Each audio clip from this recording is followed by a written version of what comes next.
6 గ్యారంటీల అమల్లో విఫలమైన కాంగ్రెస్ పార్టీ మున్సిపల్ ఎన్నికల వేళ ప్రజల దృష్టిని మరల్చడానికి మాజీ ముఖ్యమంత్రి కేసీఆర్ కు సిట్ నోటీసులు ఇచ్చిందని బీఆర్ఎస్ రాష్ట్ర నాయకులు గడీల శ్రీకాంత్ గౌడ్ ఆరోపించారు.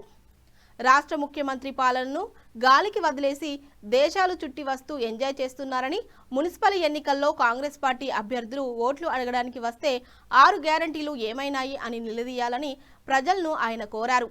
మున్సిపల్ ఎన్నికల్లో అన్ని మున్సిపాలిటీలలో బీఆర్ఎస్ జెండా ఎగురవేస్తామని గడీల శ్రీకాంత్ గౌడ్ అన్నారు.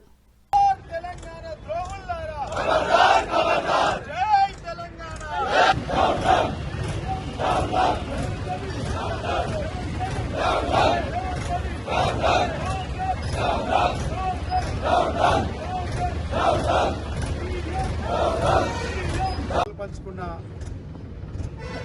బీఆర్ఎస్ పార్టీ నాయకులందరికీ, శ్రీకాంత్ గౌడ్ గారికి, అదేవిధంగా ఇక్కడ ఉన్నటువంటి మా సోమన్న గారికి, ఈ పార్టీ సీనియర్ నాయకులు అన్న శ్రీశైలం అన్న గారికి, వెంకన్న గారికి, ఇప్పుడు పోటీ చేస్తున్నటువంటి కౌన్సిలర్లు మిత్రులు మిరాజ్ గారికి, ఇక్కడ ఉన్నటువంటి అందరికీ పేరు పేరున మనస్ఫూర్తిగా నేను ఈ కార్యక్రమాన్ని పొద్దున్నే అనగానే ఈ కార్యక్రమానికి వచ్చినటువంటి అందరికీ, నాయకులందరికీ, కార్యకర్తలకు, మీడియా మిత్రులందరికీ కూడా పేరు పేరు నమస్కారం తెలియజేస్తా ఉన్నాను.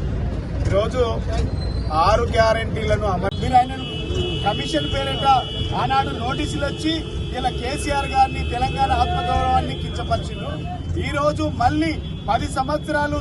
మీడియా మిత్రులకు నమస్కారం. ఈరోజు మాజీ ముఖ్యమంత్రి వర్యులు, తెలంగాణ సాధించిన కేసీఆర్ గారికి ఈ కాంగ్రెస్ ప్రభుత్వం కుట్రపూరితంగా సిట్ నోటీసులు, టెలిఫోన్ ట్యాపింగ్ దానిపైన ఇవ్వడం బాధాకరం, దురదృష్టకరం. ఈరోజు కాంగ్రెస్ ప్రభుత్వంలోకి వచ్చినప్పటి నుంచి తప్పుడు వాగ్దానాలు, అబద్ధాలు, మొత్తం మోసపూరితమైన మాటలు. ఈరోజు మీరు ఇచ్చిన వాగ్దానాలను, మీరు చెప్పినటువంటి 6 గ్యారంటీలను తుంగలో తొక్కి జనాలకు ఇచ్చినటువంటి ప్రతి ప్రామిస్ను ఈరోజు మీరు విస్మరించి వాటిపై నుంచి జనాల దృష్టిని మళ్లించడానికి ఈ 2 సంవత్సరాల నుంచి డైవర్షన్ పాలిటిక్స్ తప్పితే మీరు చేసిన ఘనత ఏందో ఒకసారి మీరు ప్రజలకు చెప్పాలి. ఈ మున్సిపల్ ఎన్నికలు రాగానే ప్రజల దృష్టి మళ్లించడానికి మీరు వాళ్ళని చేసిన మోసానికి మీరు ఏం చేస్తున్నారు అంటే, ఆ కేసీఆర్ గారికి నోటీసులు ఇవ్వడం, హరీష్ రావు గారికి నోటీసులు ఇవ్వడం, కేటీఆర్ గారికి నోటీసులు ఇవ్వడం, మీరు ఎన్ని కుప్పిగంతులు వేసినా, ఎన్ని జిమ్మిక్కులు చేసినా ఈరోజు తెలంగాణ ప్రజలు మీ కోటేసిన వాళ్ళు ఎంత బాధ అనుభవిస్తున్నారు అంటే, ఎందుకన్నా ఆయన ఈ కాంగ్రెస్ కోటేసామని చెప్పి చెంపలేసుకుంటా ఉన్నారు. అనేకమైనటువంటి సందర్భాలు మనం చూసినాం మీడియా ముఖంగా. అయినా కానీ కాంగ్రెస్ నాయకులకు, ఆ ముఖ్యమంత్రికి బుద్ధి రావడం లేదు. ఏ రోజన్నా ఈ 2 సంవత్సరాలలో తెలంగాణ ప్రజల గురించి, తెలంగాణలో మౌలిక సదుపాయాల గురించి ఒక్కసారన్నా మీరు ఆలోచించిన సందర్భం ఉన్నదా? గ్రామ పంచాయతీలల్లో కనీసం ఈరోజు మంచినీళ్ళు రావడం లేదు, చెత్తెత్తటోడు దిక్కులేడు. కేసీఆర్ గారి ప్రభుత్వంలో ఇచ్చిన ట్రాక్టర్లకు మరమ్మతులు లేక కనీసం డీజిల్ వచ్చే స్తోమత కూడా ఈరోజు కాంగ్రెస్ ప్రభుత్వానికి లేదు. చెత్తెత్తేటోళ్ళు లేక ఎక్కడ వీధులు ఎంత అధ్వాన స్థితిలో ఉన్నాయో ఒకసారి మున్సిపల్ ఎన్నికల్లోకి వచ్చి కూడా వస్తున్నటువంటి కాంగ్రెస్ నాయకులను ప్రజలు మొహం మీద అడుగుతూ ఉన్నారు, ఉమ్మేసినంత పని చేస్తూ ఉన్నారు. నేను ఈరోజు ఈ మున్సిపల్ ఎన్నికల సందర్భంగా మీరు ఏదైతే ప్రజల దృష్టిని మళ్లించి లాభం పొందాలని చూస్తున్నారో అదే ప్రజలకు అపీల్ చేస్తూ ఉన్నా, మీరు ఇచ్చిన గ్యారంటీలు ఏమైనాయి అని చెప్పి కాంగ్రెస్ నుంచి వచ్చినటువంటి ప్రతి అభ్యర్థిని, వాళ్ళ నాయకులన్నీ మా అమ్మలు, అక్కలు, అన్నలు ప్రశ్నించాలని చెప్పి కోరుతా ఉన్నా. మీరు వాగ్దానం చేసిన ప్రతి అక్కకు ఇస్తా అన్నటువంటి 2500 ఏమైనాయి? మీరు ఇస్తా అన్నటువంటి చెల్లెళ్ళకి ఇస్తా అన్నటువంటి స్కూటీలు ఏమైనాయి? కళ్యాణ్ లక్ష్మిలో మీరు ఇస్తా అన్నటువంటి తులం బంగారం ఏమైంది? రైతు బంధు ఎక్కడ పోయింది? ప్రతి రైతుకు Rythu Bandhu time to time పడేటి. ఎన్నికల్లో ప్రతి ఓటరు, ఇదొక్క విషయం కేసీఆర్ గారు తప్పు చేసిర్రు, రైతు బంధు అని అంటున్నారు కదా. ప్రతి కాంగ్రెస్ నాయకునికి పొలం ఉంటుంది, ఆ కాంగ్రెస్ నాయకునికి రైతు బంధు వచ్చింది, ఎవడన్నా పోయి వాపస్ ఇచ్చిండా?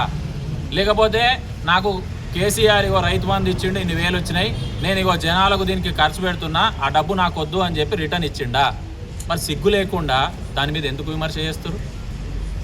ఈరోజు రేవంత్ రెడ్డి దగ్గర నుంచి మొదలు పెడితే మంత్రులు, ఆ తర్వాత ఎమ్మెల్యేలు, వాళ్ళ కార్యకర్తలు నాయకులు. ఒక్కడి పేరు చెప్పండి. బీఆర్ఎస్ ప్రభుత్వంలో కేసీఆర్ గారి హయాంలో రైతు బంధు ముట్టుకొని ఒక్క సన్నాసి పేరు చెప్పండి. కాంగ్రెస్లో ఉన్న సన్నాసి పేరు సిగ్గులేదా మీకు మాట్లాడడానికి? బీఆర్ఎస్ వారు లబ్ధి పొందిన దాంట్లో మీరు కూడా ఉన్నారు. మీ ముఖ్యమంత్రి దగ్గర నుంచి మొదలు పెడితే కింద కార్యకర్త దాకా మళ్ళా మీరు బీఆర్ఎస్ని విమర్శిస్తారు. ఆ రోజు బీఆర్ఎస్ చేసిన పని ఎవడు కూడా విమర్శించదగ్గది కాదు. మీరు ఎవరిని మోసం చేయలేదు.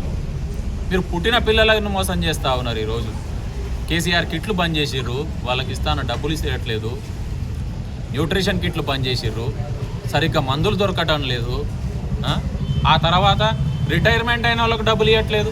వాళ్ళ పెన్షన్లు రాక, బెనిఫిట్స్ రాక కొందరు ఒక 10-12 మంది మొత్తం వాళ్ళు చనిపోయారు. మీ కళ్యాణ లక్ష్మి పెళ్ళికి అప్లై చేసుకుంటే పిల్లల్ని ఎత్తుకొని వచ్చి తీసుకుంటా ఉన్నారు. సిగ్గు అనిపించట్లేదా మీకు? పెన్షన్లు ముసలి వాళ్ళను వృద్ధాప్య పెన్షన్లు ఆపేసిర్రు. మీరు ఇంకొచ్చి ఏమో పెట్టుకొని మున్సిపల్లో మీరు ఓట్లు అడుగుతారు. నేను ఈరోజు ప్రతి ఓటర్కు నేను అప్పీల్ చేస్తూ ఉన్నా. మేము బాకీ కార్డులు రిలీజ్ చేసినాం. ఎవరెవరు ఎంత ఏ స్కీమ్లలో ఎంత బాకీ పడ్డారు.